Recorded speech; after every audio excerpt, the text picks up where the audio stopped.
This is a CX500 Turbo. They didn't sell a lot of them, and it was a styling exercise that all of the four big manufacturers, Japanese manufacturers, made one. They all made at least one model.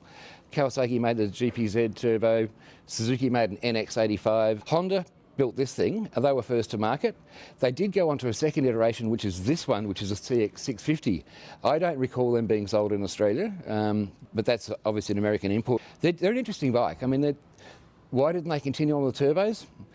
Complex way of doing a simple job really is probably the answer. There's quite a bit in them. You can make a bigger capacity engine without a turbo for less money. This one's done 10,000 miles, and I reckon that's pretty good buying at 10 grand for something like that with the low mileage on it.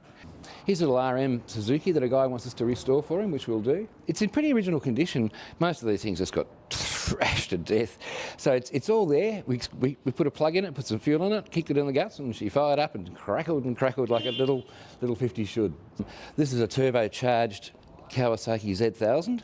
Again, not a factory turbo, but a pretty cool kit.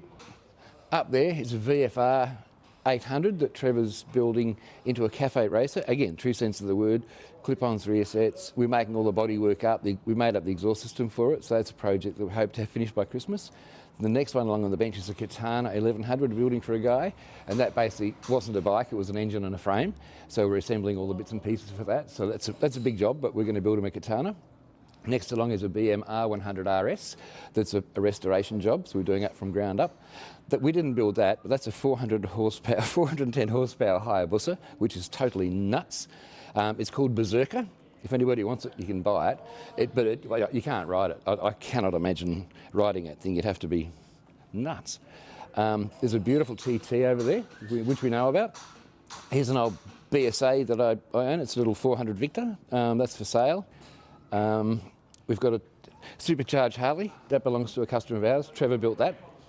He just decided he wanted a supercharged Harley, and there's his supercharged Harley. Again, it's nuts, but he wanted it, so we built it for him.